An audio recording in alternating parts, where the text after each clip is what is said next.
भक्तों, क्या आपको पता है कि इस बार की ज्येष्ठ पूर्णिमा पर एक ऐसी चूक हो सकती है जो आपके घर की सारी बरकत को हमेशा के लिए छीन सकती है। साल 2026 की ज्येष्ठ पूर्णिमा कोई साधारण पूर्णिमा नहीं है। 28 या 29 जून की तारीख को लेकर एक ऐसा भ्रम फैला हुआ है जिसने कई ज्योतिषियों को भी गहरी सोच में डाल दिया है। लेकिन इससे भी ज्यादा खतरनाक वो गुप्त रहस्य है जिसे अगर गलत समय पर किया गया तो पूजा का सीधा और विपरीत परिणाम मिल सकता है। आज हम उस एक खास मुहूर्त के बारे में जानेंगे जो केवल कुछ ही पलों के लिए आएगा और उस दौरान मांगे गए हर वरदान को फलित होना ही पड़ता है। मैं उस दुर्लभ मुहूर्त का समय आपको आगे बताऊंगा, लेकिन उससे पहले हमें यह समझना होगा कि आखिर 28 और 29 जून के बीच ये रहस्यमयी उलझन क्यों बनी हुई है। पूर्णिमा की रात को चंद्रमा अपनी 16 कलाओं से पूर्ण होता है, लेकिन ज्येष्ठ मास की पूर्णिमा का अपना एक अलग ही तांत्रिक और आध्यात्मिक महत्व है। ज्येष्ठ का मतलब ही होता है सबसे बड़ा। इस दिन ब्रह्मांड की ऊर्जा अपने चरम पर होती है। जल और चंद्रमा का सीधा संबंध हमारी भावनाओं और हमारे जीवन की समृद्धि से जुड़ा होता है। ऐसे में तारीख को लेकर कोई भी गड़बड़ी सीधा हमारे जीवन पर असर डाल सकती है। कुछ पंचांग कहते हैं कि व्रत 28 जून को रखा जाना चाहिए, जबकि कुछ का मानना है कि उदया तिथि के अनुसार 29 जून ही सही दिन है। तो आखिर सत्य क्या है? हिंदू धर्म में तिथियों की गणना सूर्योदय और चंद्रोदय के आधार पर बहुत ही सूक्ष्म तरीके से की जाती है। जब पूर्णिमा तिथि 28 जून की दोपहर या शाम से शुरू होगी तो उस रात का चंद्रमा पूर्णिमा का होगा। शास्त्र कहते हैं कि जिस रात चंद्रमा पूर्ण रूप से दिखाई दे उसी रात को चंद्रमा की पूजा और अर्घ्य देना सबसे ज्यादा फलदायी होता है। लेकिन अगर आप व्रत रखकर भगवान सत्यनारायण की कथा कर रहे हैं तो उसके लिए उदया तिथि यानी 29 जून का दिन सबसे शुभ माना जाएगा। इसलिए व्रत और दान का सही दिन 29 जून रहेगा, लेकिन रात की विशेष पूजा 28 जून को ही संपन्न की जाएगी।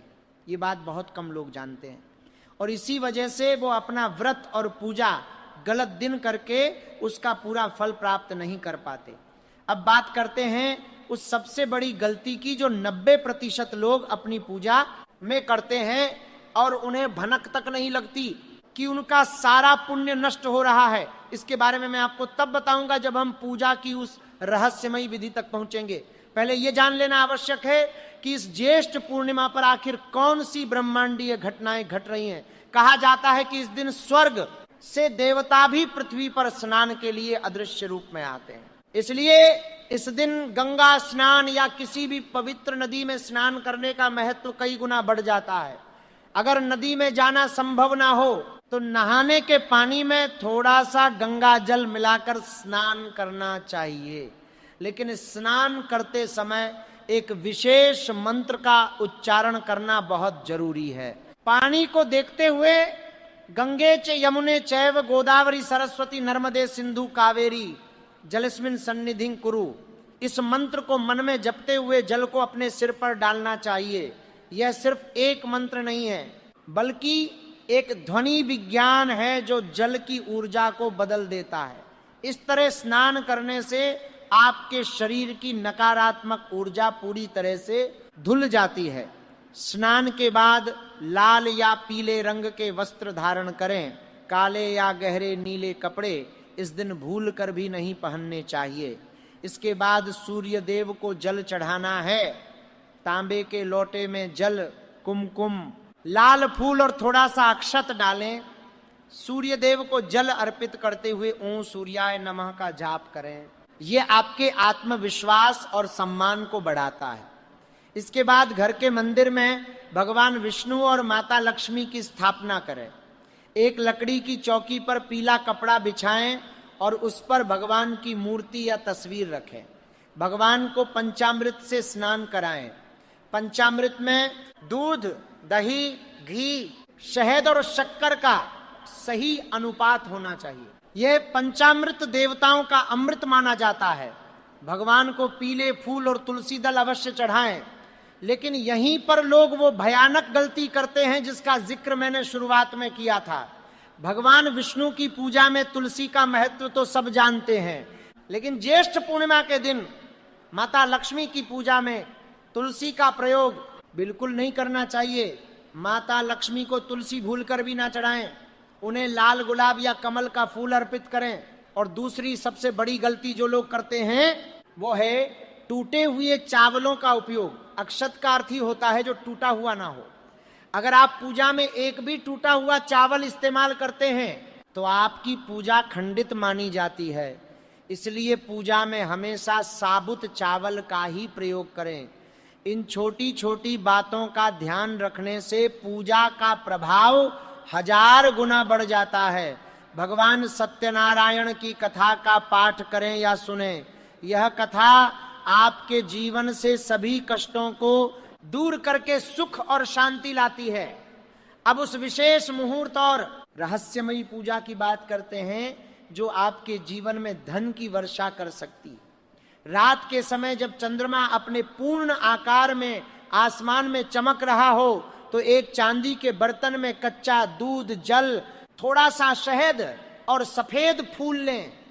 अगर चांदी का बर्तन ना हो तो मिट्टी का बर्तन भी ले सकते हैं, लेकिन स्टील या प्लास्टिक का प्रयोग ना करें।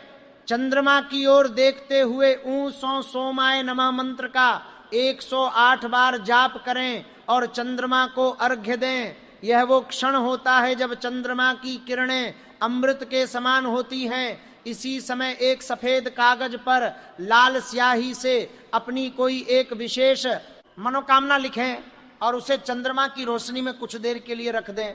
बाद में इस कागज को अपने धन रखने के स्थान पर रख लें। आप खुद देखेंगे कि कैसे ब्रह्मांड आपकी उस इच्छा को पूरा करने के लिए रास्ते बनाने लगता है। यह एक बहुत ही प्राचीन और गुप्त उपाय है जिसे बहुत कम लोग जानते हैं।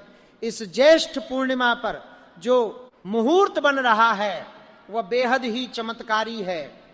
28 जून की रात को लगभग 11:45 से लेकर 12:30 तक का समय एक ऐसा दुर्लभ योग बना रहा है जिसमें की गई कोई भी साधना कभी विफल नहीं होती। यही वह 45 मिनट का रहस्यमयी समय है जिसके बारे में मैंने आपको वीडियो की शुरुआत में बताया था। इस समय के दौरान एकांत में बैठ जाएं और केवल अपनी श्वासों पर ध्यान केंद्रित करें। माता लक्ष्मी के बीज मंत्र ॐ श्री नमः का मानसिक रूप से जाप करें। इस समय आपके मस्तिष्क की तरंगें और ब्रह्मांड की ऊर्जा एक ही फ्रीक्वेंसी पर होती हैं। आप जो भी सोचेंगे, जो भी मांगेंगे, वह सीधा ब्रह्मांड तक पहुंचेगा। ये वो समय है जब आपको किसी भी तरह की शंका या नकारात्मक विचार को अपने मन में नहीं आने दें। पूरी श्रद्धा और विश्वास के साथ की गई ये छोटी सी प्रार्थना भी आपके जीवन की दिशा बदल सकती है। पूर्णिमा के दिन दान का भी विशेष महत्व होता है। ज्येष्ठ का महीना बहुत गर्म होता है, इसलिए इस दिन जल का दान, ठंडे फलों का दान या किसी गरीब को छाते और जूतों का दान करना बहुत ही शुभ माना जाता है। ऐसा करने से पितरों को शांति मिलती है और उनका आशीर्वाद आप पर हमेशा बना रहता है। पीपल के पेड़ के नीचे सरसों के तेल का दीपक जरूर जलाएं, इससे शनि देव की कृपा प्राप्त होती है और जीवन की बाधाएं दूर होती हैं। यह ज्येष्ठ पूर्णिमा 2026 कोई साधारण दिन नहीं है। 28 और 29 जून के इस विशेष संयोग को यूं ही जाने ना दें। अपने जीवन की उलझनों को सुलझाने और समृद्धि को आमंत्रित करने का यह सबसे सटीक समय है। जो विधि मैंने आपको बताई है उसका उसी तरह से पालन करें, बिना किसी जल्दबाजी के, बिना किसी शक के। जब आप ब्रह्मांड की ऊर्जा के साथ तालमेल बिठा लेते हैं तो चमत्कार होने तय है। याद रखें, श्रद्धा ही वह कुंजी है जो हर ताले को खोल सकती है। कई बार लोग पूजा तो पूरी विधि से करते हैं लेकिन उनका मन कहीं और ही भटक रहा होता है। यह सबसे बड़ी बाधा है। जब आप उस 45 मिनट के दुर्लभ मुहूर्त में बैठे हों तो आपको अपने चारों ओर एक सफेद प्रकाश की कल्पना करनी है। सोचें कि चंद्रमा की सफेद और ठंडी किरणें सीधा आपके शरीर में प्रवेश कर रही हैं और आपके मन की सारी पीड़ा, सारा तनाव बाहर निकल रहा है। यह ध्यान की सबसे गहरी अवस्था है जिसे पूर्णिमा के दिन आसानी से प्राप्त किया जा सकता है। हमारे ऋषि मुनियों ने हजारों साल पहले ही यह जान लिया था कि हमारे शरीर में 70% जल है और ठीक उसी तरह पृथ्वी पर भी 70% जल है। चंद्रमा की आकर्षण शक्ति जिस तरह समुद्र में लहरें पैदा करती है, उसी तरह वह हमारे शरीर के जल तत्व को भी प्रभावित करती है। इसीलिए पूर्णिमा के दिन हमारा मन बहुत जल्दी बेचैन भी हो जाता है और बहुत जल्दी एकाग्र भी। ये आप पर निर्भर करता है कि आप इस ऊर्जा का उपयोग किस दिशा में करते। आप सोच रहे होंगे कि अगर यह दिन इतना ही शक्तिशाली है तो क्या इस दिन कुछ चीजों से बचना भी चाहिए? बिल्कुल। इस ज्येष्ठ पूर्णिमा पर कुछ ऐसे काम हैं जो आपको किसी भी कीमत पर नहीं करने चाहिए। किसी भी प्रकार के नशे से पूरी तरह दूर रहें, मांसाहार का सेवन भूलकर भी ना करें। इस दिन किसी भी असहाय व्यक्ति या पशु का अपमान ना करें और ना ही किसी को अपशब्द कहें। आपके द्वारा बोला गया एक भी कड़ा शब्द आपकी सारी सकारात्मक ऊर्जा को उसी क्षण नष्ट कर देगा। घर में किसी भी तरह का क्लेश या विवाद ना होने दें। पूर्णिमा की रात को घर का वातावरण बिल्कुल शांत और पवित्र होना चाहिए, तभी माता लक्ष्मी उस घर में प्रवेश करती हैं। एक और बहुत ही गुप्त उपाय है जो विशेष रूप से उन लोगों के लिए है जो लंबे समय से किसी बीमारी से जूझ रहे हैं या जिन पर किसी तरह का कर्ज चढ़ा हुआ है। 28 जून की रात को जब आप चंद्रमा को अर्घ्य दें, उसके बाद एक छोटा सा मिट्टी का कलश लें, उसमें जल भरें और उसमें एक चांदी का सिक्का या कोई भी चांदी का टुकड़ा डाल दें। उस कलश को पूरी रात चंद्रमा की रोशनी में ऐसे स्थान पर रख दें जहां से चंद्रमा की किरणें सीधे उस जल पर पड़ें।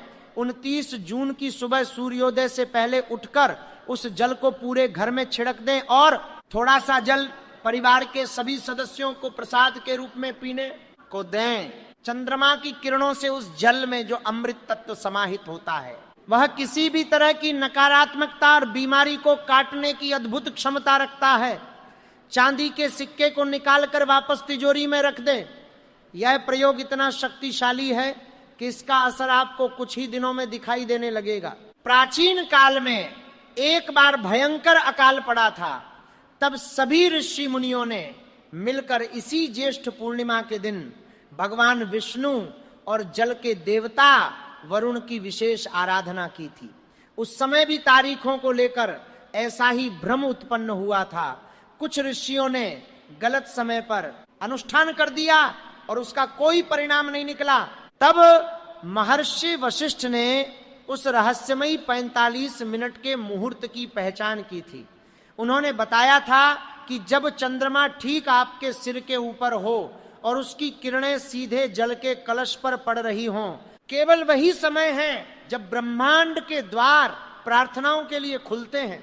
और जैसे ही सही समय पर आहुति दी गई, आकाश से अचानक अमृत के समान वर्षा होने लगी और सारा अकाल समाप्त हो गया। यह कथा केवल एक कहानी नहीं है, बल्कि यह एक प्रमाण है कि समय और सही विधि का हमारे जीवन में कितना बड़ा महत्व है। आप जो भी करते हैं उसका प्रभाव तभी होता है जब वह प्रकृति के नियमों के अनुसार किया जाए। जब भी हम पूर्णिमा के इस रहस्य को समझने की कोशिश करते हैं तो हमें प्राचीन ग्रंथों के उस पन्ने को पलटना पड़ता है जहां महर्षियों ने समय की गणना को ब्रह्मांडीय ऊर्जा के साथ जोड़ा था। क्या आपने कभी सोचा है कि रात के ठीक 11:30 से 12:30 के बीच का ही समय क्यों इतना खास है? ये वो समय होता है जब पृथ्वी अपने अक्ष पर एक ऐसी स्थिति में होती है जहां से चंद्रमा की चुंबकीय शक्ति का सीधा प्रभाव हमारी रीढ़ की हड्डी के सबसे निचले हिस्से पर पड़ता है। इसे मूलाधार चक्र कहा जाता है। जब आप इस समय ध्यान में बैठते हैं तो ये ऊर्जा आपकी रीढ़ से होते हुए आपके मस्तिष्क तक पहुंचती है। यही कारण है कि इस समय मांगे गए वरदान केवल शब्द नहीं होते, बल्कि वह आपके अवचेतन मन की एक ऐसी गूंज बन जाते हैं जिसे पूरा करने के लिए प्रकृति की सारी शक्तियां एक हो जाती हैं। आपको सिर्फ एक माध्यम बनना है, आपको सिर्फ उस ब्रह्मांडीय धारा के साथ बहना है। आप देखेंगे कि जो रास्ते अब तक बंद थे वो अचानक खुलने लगे हैं। जो उलझने आपको परेशान कर रही थीं वो खुद ब खुद सुलझने लगी हैं। ये ज्येष्ठ पूर्णिमा सिर्फ एक तारीख नहीं है, ये एक अवसर है अपने जीवन की कहानी को फिर से लिखने का। तो अब चुनाव आपका है, क्या आप 28 और 29 जून के भ्रम में उलझे रहेंगे या इस ब्रह्मांडीय ऊर्जा का लाभ उठाकर अपने जीवन को एक नई दिशा देंगे। विधि आपके सामने है, समय मैंने आप